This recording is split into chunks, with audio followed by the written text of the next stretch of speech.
اہل سنت، امام اہل سنت اعلی حضرت کی کیا فکر ہے؟ سب سے پہلی فکر جو میں نے آپ کے سامنے رکھی ہے کہ ہم نے اپنا بارڈر مضبوط کرنا ہے۔ دوسرا، سب سے پہلے کیا دیکھنا ہے کہ ہمارا عقیدہ درست ہے یا نہیں۔ حضرات 100 سال کا سجدہ وزن نہیں رکھتا اگر عقیدہ خراب ہو۔ میری بات یاد رکھنا، بالکل آپ کی سجدے کا وزن عقیدے کے ساتھ ہے، آپ کی عبادت کا وزن عقیدے کے ساتھ ہے، اعمال کا وزن عقیدے کے ساتھ ہے۔ اگر آپ کا عقیدہ صحیح نہیں تو پھر آپ کے سجدے کا وزن، بلکہ سیدی اعلی حضرت نے یہاں پر مفتی صاحب ایک بات لکھی ہے، فرماتے ہیں مسئلہ عقیدے کا ہی تھا کہ ایک بلڈنگ میں رب نے محبوب کے جانے پہ پابندی لگا دی، لا تقم فیہ ابدا۔ اسے فرقہ نہ سمجھنا، اللہ کا واسطہ اسے فرقہ نہ سمجھنا، فرق سمجھنا اور مسئلہ سمجھنا۔ میں پہلے ایڈوانس آپ کو ہاتھ باندھنے لگا ہوں، کیونکہ آج جو بھی بندہ عقیدے کی بات کرتا مجھے پتا ہے، فوراً لوگوں کے ذہن میں آتا ہے یار مولوی صاحب تو کوئی فرقے کی بات کرتے ہیں۔ میں ہاتھ اسی لیے باندھنے لگا ہوں، فرق بتانے لگا ہوں۔ سیدی اعلی حضرت فرماتے ہیں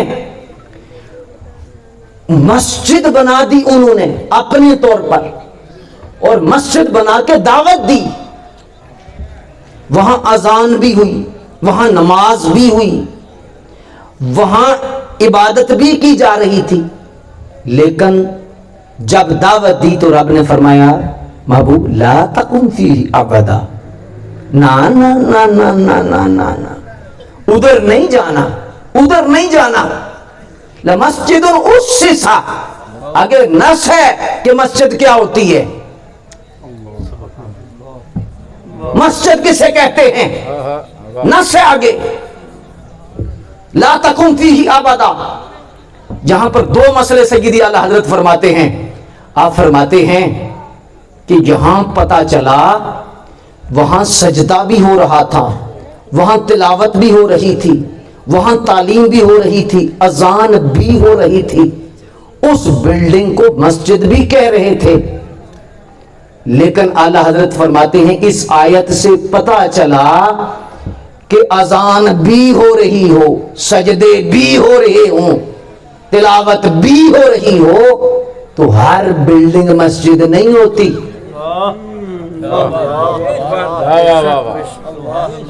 ہر بلڈنگ مسجد نہیں ہوتی، بے شک وہ کہیں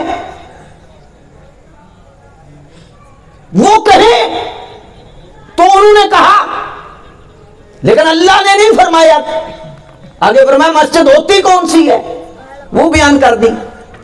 یہاں پر ایک جملہ میں عرض کر دیتا ہوں، حضرات حضور کو منع فرما دیا گیا، فرمایا محبوب وہاں نہیں جانا۔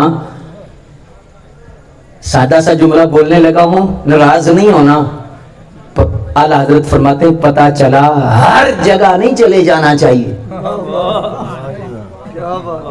جتھے منہ چکیا اتھے ٹر پیا۔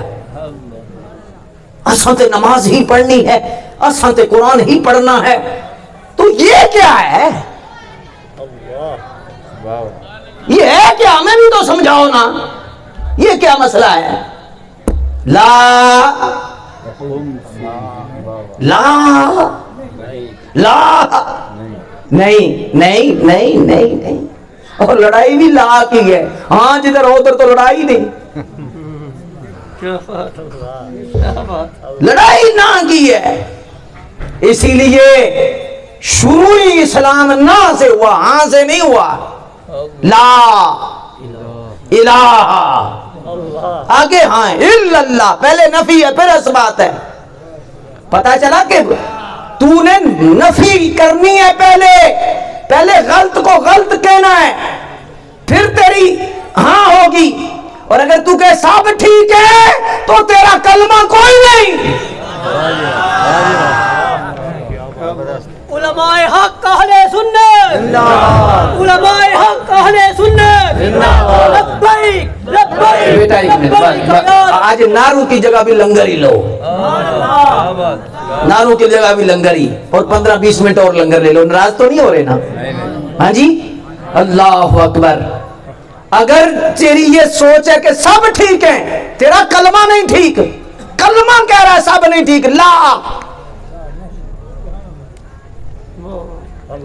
الہ، سارے نہیں ٹھیک، الا اللہ، ایک ٹھیک ہے،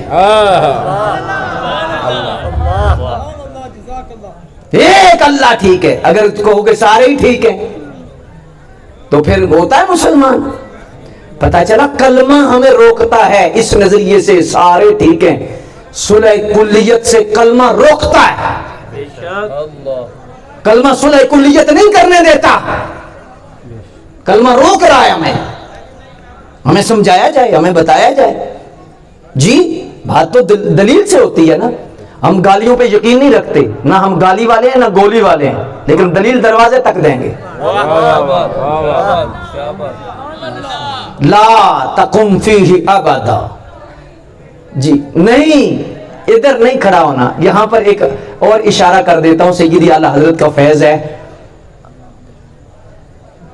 اگر حضور تشریف بھی لے جاتے تو حضور کا کیا بگڑنا تھا؟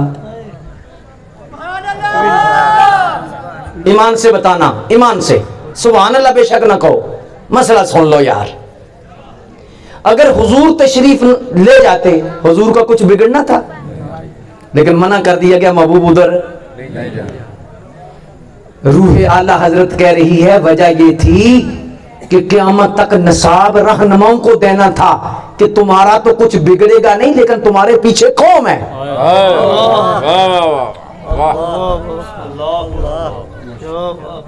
تو جا کے کہے گا کہ میں نے وہاں بھی صدیق اکبر کا نعرہ لگایا ہے، میں نے تو وہاں بھی فاروق اعظم کا نعرہ لگایا ہے، تو پیچھے والے کہیں گے جب حضرت صاحب وہاں جاتے ہیں تو ہمیں کیا مسئلہ ہے؟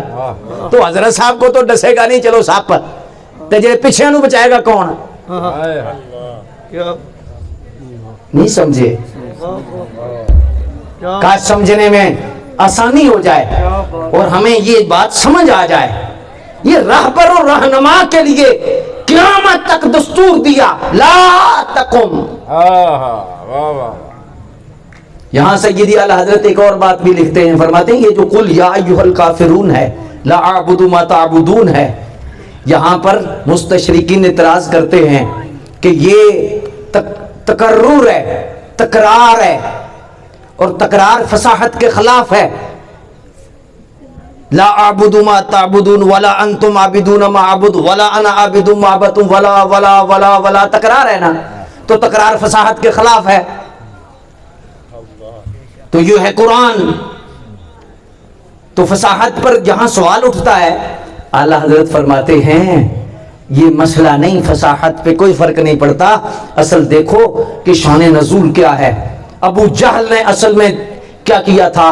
ابو جہل نے 3 آفریں کی تھی سرکار کو، آپ ایک دن آ جائیں ہم 10 دن آئیں گے، آپ ایک دن ہمارے بتوں کی پوجا کریں ہم 10 دن آپ کے خدا کو کی پوجا کریں گے، آپ 10 دن کریں ہم 30 دن پوجا کریں گے، آپ 30 دن کریں ہم 3 مہینے کریں گے۔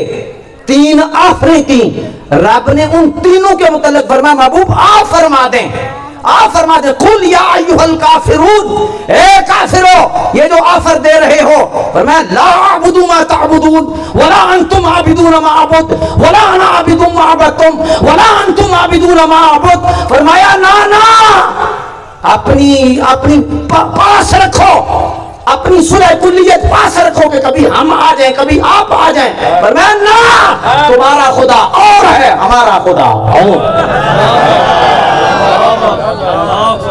نعرہ تکبیر، نعرہ رسالت، علماء حق اہل سنت و جماعت زندہ باد۔ یہ دعائی کم لوگ لیتے ہیں، لیکن میں قسم اٹھاتا ہوں ایسی دعائی کھاؤ گے ہر جراثیم مر جائے،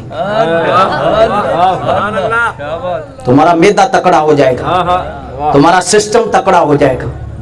پیغام میں نے آپ کو دے دیا ہے، اگر عقیدہ نہیں بھائی تو کچھ بھی نہیں ہے، جب تک دم میں دم باقی عقیدہ پاک رکھا اپنا، وگرنہ روز محشر حسرت ہے۔ مسلمانوں بچو تمام بےہودہ کاموں سے، اس زمانہ میں فتنہ و فساد کی کثرت ہے، کوئی منکر ہے حدیثوں کا، کوئی کہتا پھرتا ہے میں حدیث میں عیسیٰ، بد مضمون سے نفرت، یہی اسلام، یہی حقیقت ہے. کوئی مرزئی، خارجی، رافضی، لیکن خدا کا شکر ہے کہ مومن فقط اہل سنت ہے. تمامی اولیاء اللہ تھے ہیں اس مبارک جماعت میں. اس جماعت پر خدا کا دست رحمت ہے. کیا بات ہے.